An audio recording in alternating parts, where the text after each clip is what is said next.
The topic today is directed thoughts. It's something that kind of happened to me a long time ago. I actually touched upon it in the video, but I'm really going to break it down here. Because the thing I talked about was once you start focusing on something, like, I gave him an exercise. Focus on a Honda or some other car, and once you start focusing on it, you'll just start seeing it all over the place. Except it's not like they just popped up out of nowhere. They've always been there, but because your focus was elsewhere, you didn't see it. That's what this video is about. Because essentially, when you make a choice, you will see things that have been there all along, but that you essentially have missed. This is a very, very serious question. It's extremely serious. What do you think about? Have you ever thought about it? I know that sounds redundant, but it's not. Many people are in a reaction-based response system. I don't really think about stuff. Stuff happens and then they respond, which does require a level of thought, but it's more of a reactive thought than a proactive thought. Essentially, if you were really thinking, you could knock out a lot of this bad stuff that happens in your life. I'm not saying you could, well, maybe you can stop cancer. Maybe you can, because everyone doesn't have the same level of thought process. But this is me, and this is one of the things I believe. We have geniuses. Everyone agrees on that, right? We have people who are genetically gifted in terms of their bodies, right? Well, just a thought. There are people who are genetically gifted with their thoughts. They can think something and make it happen. I do believe that is something that you and I can do if we practice. And to give you an example, this is one of the reasons that I talk about goals so often. You write down your goal. When I say write, when you use your hand and write down your goal, you activate a different center in your mind. This is a scientific fact. There's been studies on this. When you say your goal, once again, you activate another center in your mind. And when you dwell on your goal, you activate yet once again another center of your mind. I want you to think about it. Writing, thinking, voicing.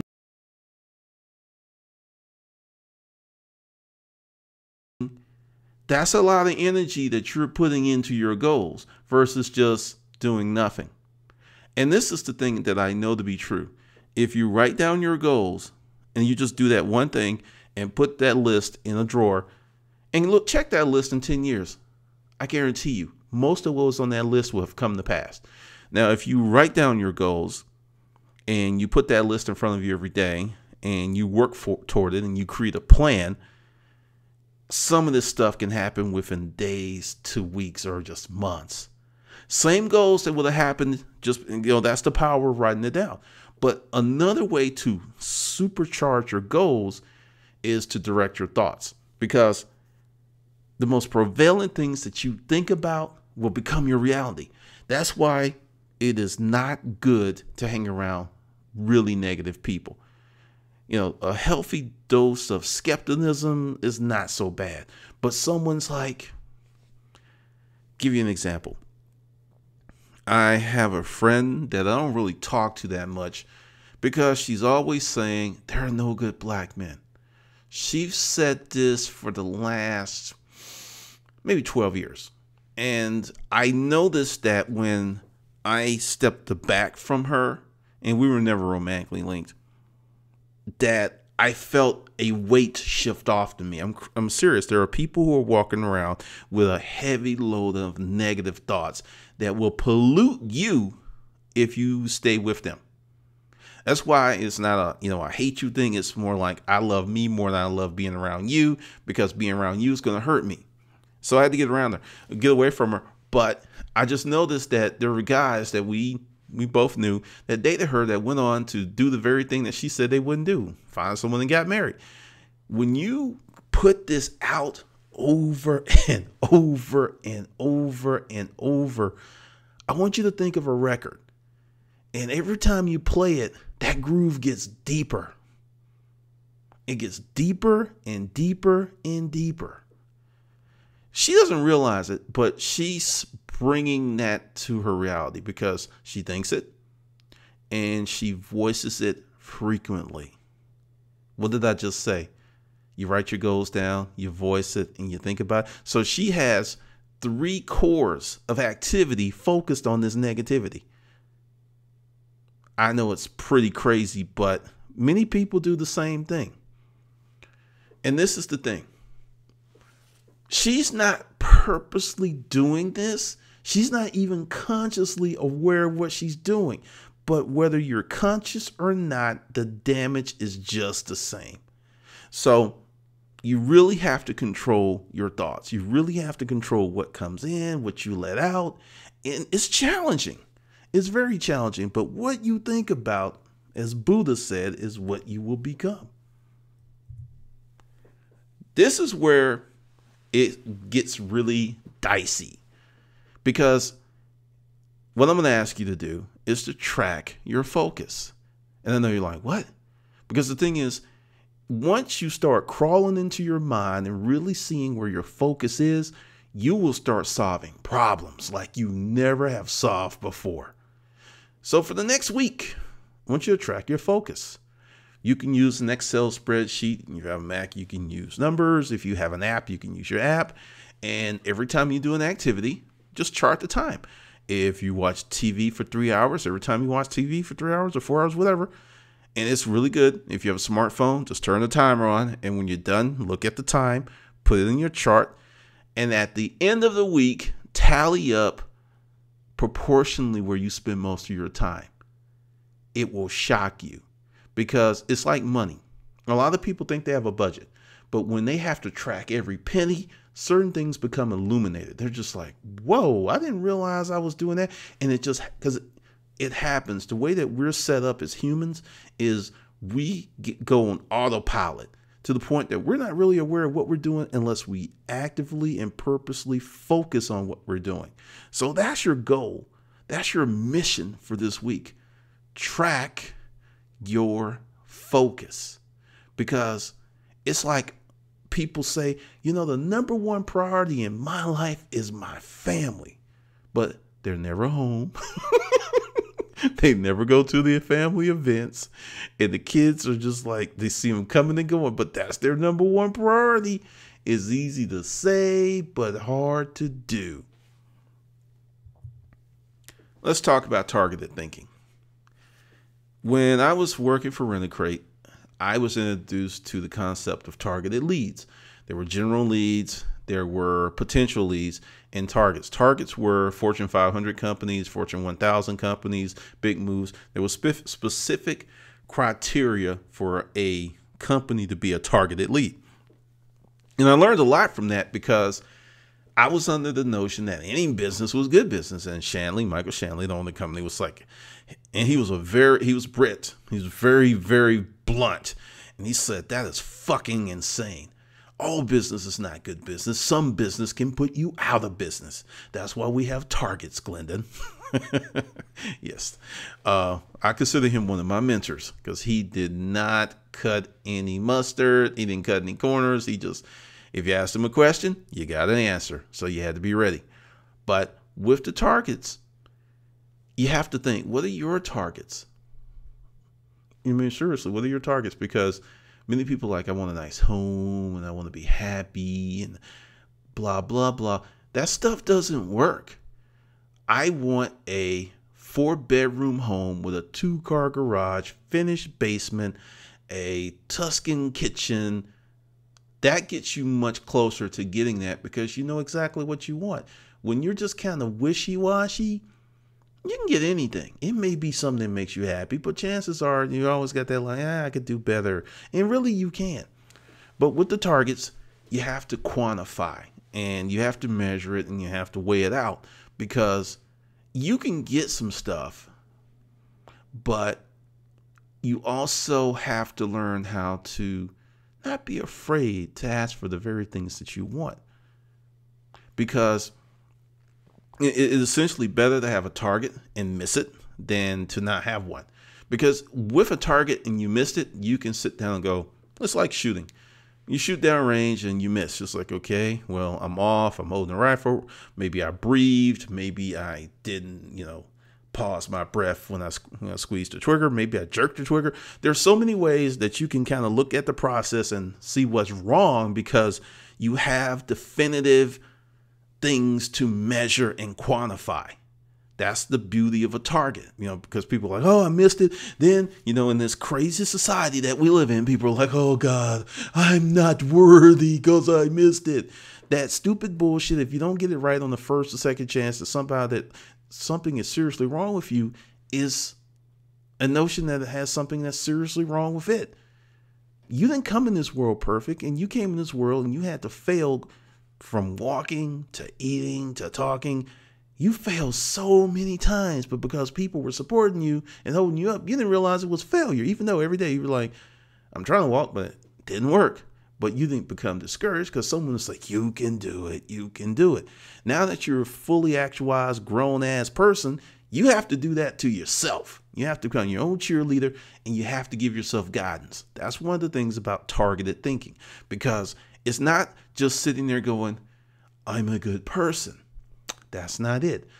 I'm a good person. Okay, what does a good person do? A good person helps out others. A good person gets up at 6 a.m., goes to feed hungry people, and goes to habitat. You actually follow up that affirmation of I'm a good person with action. If you're just saying it, it's bullshit. But if you say it, you follow it up with action and more action, then you'll get those positive benefits of, being a good person, because it's the action that counts more than the thought. And the thoughts count a lot. The thoughts count tremendously. But when you put those two together, you get some serious power. If you haven't been a thinker, it's hard work. It's incredibly hard work. You may get headaches because we live in a society where so many things are predetermined that people don't know how to think. And then they will challenge thinking with something that someone else said without actually going to their practical part of thinking. Like, I'm going to give you an example. If you didn't know, I'm black or brown, right? And there's this thing with racism. Racism isn't over, but it is not as bad as many black people would have you to believe. And things aren't as good as some white people would have you to believe. But the truth of the matter is, if you are competent, you work hard, you have a strategy, you can be very successful. And the racism of my mother, of my grandfather, my great-grandfather is not the racism of today. Not to say that there's not work to be done, but also you have to do your own work and not listen to people, because there are grown-ass people out there going, I can't succeed because my access is blocked. But they haven't gotten off the sofa, opened up the door, and gone outside to say, whoa, I got all kinds of access. You have more access now than you've ever had before. And on another nod to the racism thing, it's bigger than that now. If you are not striving to improve your life, if you're not striving to be different, to educate yourself, it doesn't matter if you're black, brown, green, whatever color, you're in trouble. This new thing doesn't give a damn about your ethnic background. And this is something else. And I looked into it, and there's like these two groups that keep going over. I don't believe in the concept of race because, I have a background in science. And, there's this thing, and there's these two groups, and they keep going back. One is saying, the quantify based on the bones and this. And essentially, the way that you looked goes back to your ancestors and pretty much where they lived. If you're in a hot climate, you looked a certain way. If you're in a hot and cold climate, you've got a certain look. So that's the whole deal. So I don't really believe in the whole race thing because it's always used as a way to divide people. It's very rarely used as, hey, this is a wonderful thing. No, it's always like, Beethoven has black ancestry. You bring it up, it becomes a storm. People get mad. People, because they haven't thought and they haven't done the research, and there's a lot of research. Do it if you want to, because it's like, no. Because that's how deep it is. It is that deep that people will instantly become mad and try to fight. Because go ahead, like I said, do the research, because it blows a lot of people's minds when, because he was a Moor, and actually the guy that talked him, I'm saying this wrong, Handus, was actually another black dude. But That's the power of history. Because one of the things with history, he who wins writes history. Doesn't mean that shit's accurate.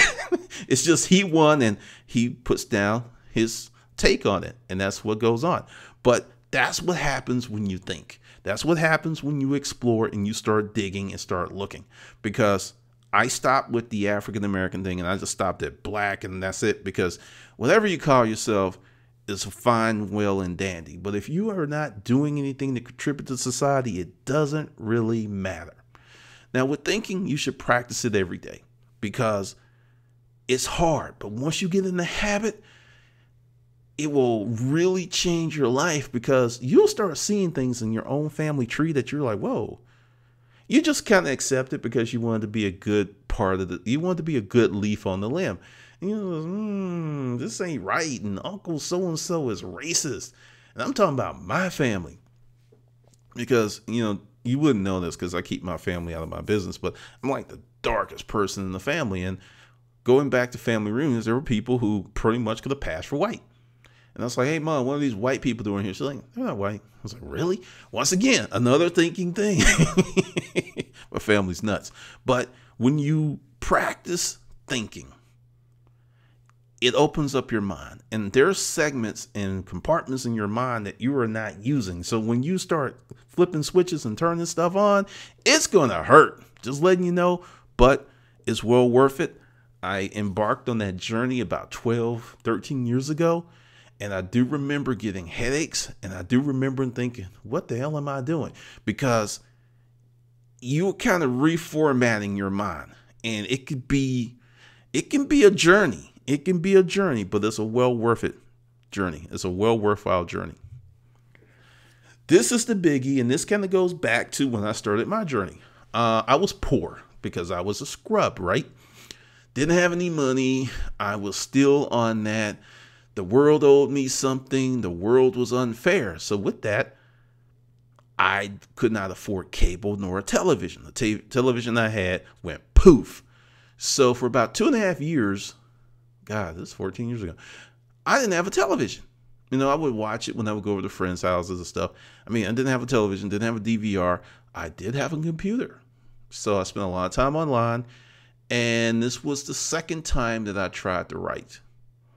And I was writing, and actually I wrote a lot because I didn't have anything else to do. And I thought, and I read books. And before you know it, I came up with Scheme Incorporated, which is how I got the job at Rent-A-Crate.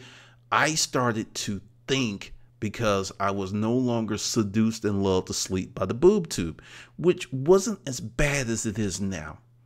I do believe a lot of television is just cancer because, and I'm not talking about some risque or sex or nudity, because if you haven't seen it,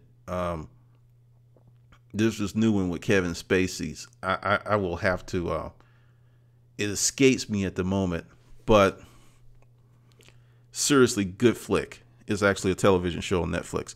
But essentially, I started to really think. That's when I came across Earl Nightingale. That's when I came across super learning. And that's when I came across the power of your subconscious mind, because there was this store here in town by the name of Oxford Books. And, you know, once again, I was a scrub, so I ride the bus to Buckhead. And I'd be up in that camp for 6-7 hours because it was a really interesting place. And I started reading all these books you didn't see all over the place. And the more that I read, my mind started to grow. I started to develop new philosophies. I started to look in the world a totally different manner because I was educating myself and I was thinking, and I learned a lot of stuff that I was fed as a kid was a lie. And then, you know, you have to make that choice and make that turn. And it's scary if you've never done it. So I'm not saying you have to turn off your television for 2 years like I did, because I didn't have one, but turn off the television for a month. No television for a month. Nothing. If you want to watch a movie, that's cool, but no television, no news, get rid of it. Now, this one's going to be pretty much, this is going to be the scary one. Log out of Facebook for a month. 30 days, you will not check a status. You could put that, hey, I'm taking a hiatus, a sabbatical. I'm leaving Facebook for 30 days. If you want to contact me, call me. I know, right? A novel concept. And during this 30 days, you will focus on your goals and your family only. That's it. No TV, no Facebook, none of that stuff.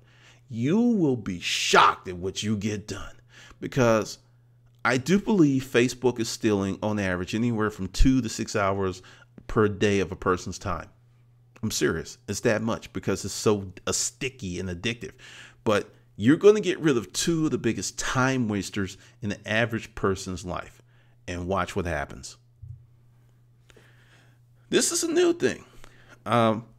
I'm not going to give this to you because I don't know if most people are ready for this, because this is very radical. But during that period of my scrub life, I was dating this bohemian chick who used to go to these guided meditation deals. And I went with her, and I actually liked it. And it was kind of cool. And I do remember the first time that we were at my place and I meditated, I actually passed out. I mean, literally, she said you were snoring. I mean, I just literally passed out because it was just like all this tension and stuff just dissipated. Well, what I learned from her in that whole thing is that you need to, because you'll never reduce everything that goes on in your mind unless you become this super shaman. But by just reducing the activity of your mind, you expand your memory, your clarity, your ability to think. It even improves your sleep. I don't do it as often as I used to. Like usually when I get stressed out, that's when I do it. I should do it every day, but between working out and meditating when I need to, it's kind of kept me on a good path. And that time I got sick, I didn't like meditate for like 3 or 4 years. I was working out, but I wasn't cleaning my mind out, because you do have to work on your mind. So for you, unless, if you want to do the meditation, look it up, check out some centers, but aim for 10 to 30 minutes a day of quiet time. And let's define quiet time. No TV, no radio, no soft music in the background. Absolutely nothing but you and quiet. It may freak some of you out the first time you do it, because you'll realize that you're always on. Because the thing is, like I said before, you will never stop your mind from working. But by reducing activity and guiding what goes in there, you can really improve a lot of the things that are going on in your mind. Because like I said, first week of me meditating, I remember sitting there and freaking itching because I was out. And it's just like everything that could go wrong or want to come out of my body came out at that time, because my body was actually rebelling against being quiet.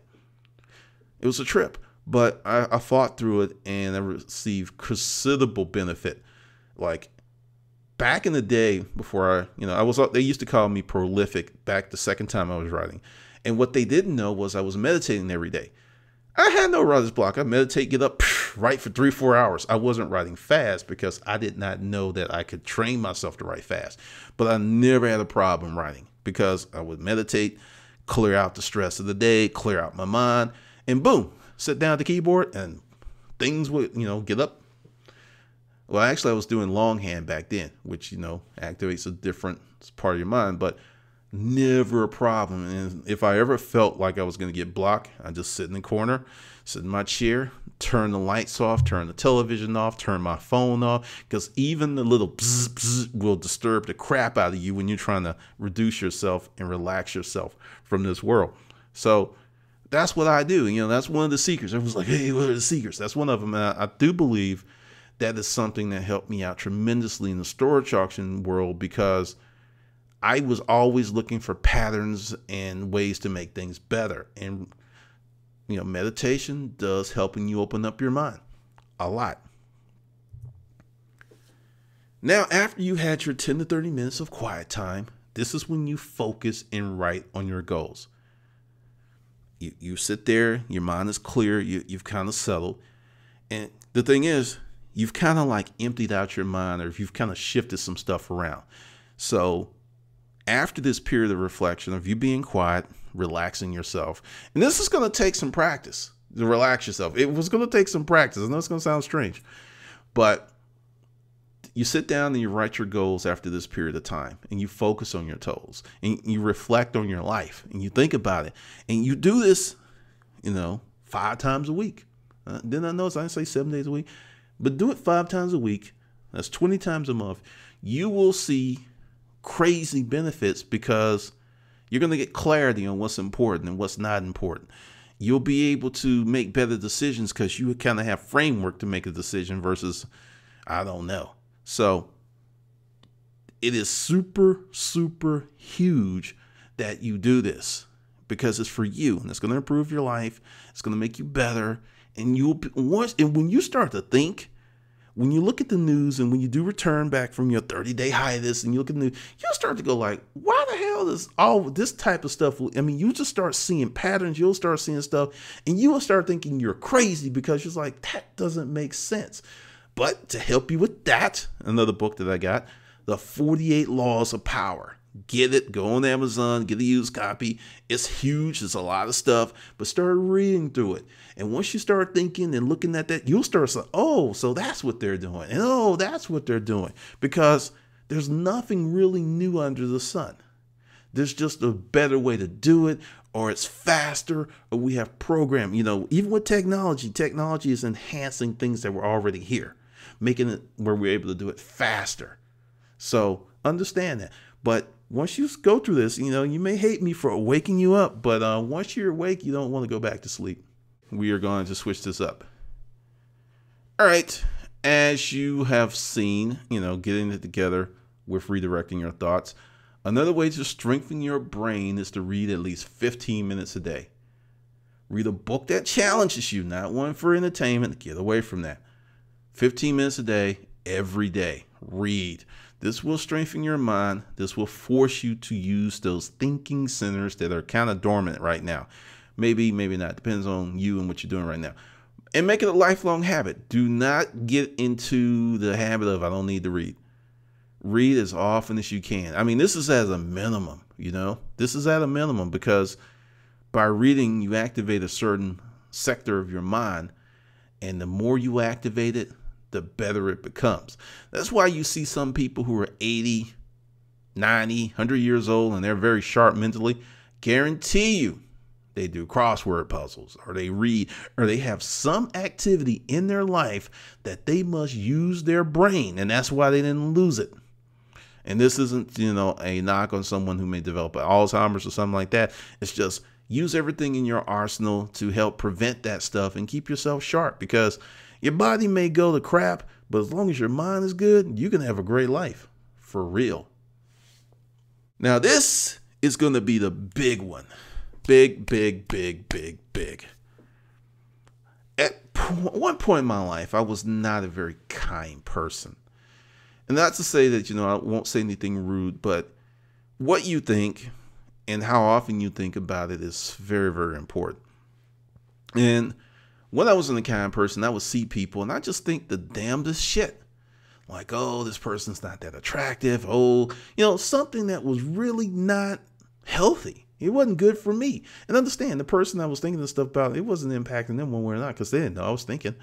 And then one day I was this was during the awakening, 14 years ago. It's like, that's really not cool. It really isn't cool. So I started doing this. I would see someone and I'm getting ready. My mind is getting ready to go to that jacked up place. Then I was like, do the mental 411. I was like, this person could be a genius. Instead of that crazy crass thing that would naturally just ooze up from the primal ooze of my mind, I would just reframe it, redirect it to something, if not positive, at least decent. And my life started to change. It was like I started meeting better people. I started having a better life. Whenever I had a situation or a crisis in my life, things would just happen. I remember I was at Rent-A-Crate and something happened with my check. It was Friday, but Rent-A-Crate was a straight company because, there's like, we'll get your check Monday. We'll just FedEx it. But it was Friday. I was broke. I met this girl. I wanted to take her out. So I leave, go home, and in my mailbox was this insurance rebate check for $1,200 for a policy that I had forgotten about. Something happened, and like $1,200. At this time, I was a scrub. I didn't have a car, but there was a check cashing store just around the corner that I used before. So I went down there and had $1,100 or something. I was sitting there like, what? And I mean, seriously, that's the type of stuff that just started happening in my life. And the thing is, everything that you think of matters. Good, small, whatever, it matters. So you start putting out as much decent or positive stuff, it's going to buffer you and it's going to give you a better return, because seriously, what you put out, you will get back. But if you're not putting out anything, you're not going to get too much back. And this is not going to be a in-kind return. So if you put out $100, you're not going to get $100 out. You may put out $100 to the world and you may get 1,000. You may put out $100 and you may get this stranger that rescues you because your car is jacked up. I mean, seriously, that's how I think. And that's the stuff that started to happen to me when I changed my thinking and I stopped dwelling on things that really didn't matter. Understand, I'm human and I still have these issues at times, but sooner or later I get it together and I see the improvement. But this is the thing. You're going to have to consciously start redirecting your thoughts, and it's going to be a bear in the beginning, and it's going to take some practice. But once you do it, it'll start to go on autopilot. Because the other day I was walking and there was this crazy looking lady coming my way, and the mind was going there and it was getting ready to say something. I was like, you know what? She's probably a genius. I don't know where that came from. And, you know, it's just seriously trying not to be one of those petty, evil, mean people, because there's a lot of them out there. Because that's one of the things that, you know, it's a good, you know, whenever they invent the technology where you can read thoughts, people are going to be in trouble. Some people may just get shot on sight. But that's your goals, your task for the week. Learn to redirect what you're thinking, and also take a time out of 30 days from Facebook and the television and focus on your goals and focus on your family and watch what happens in 30 days. All right, this is Glendon. This is this session of Mental Monday, and I will see you on the happy side.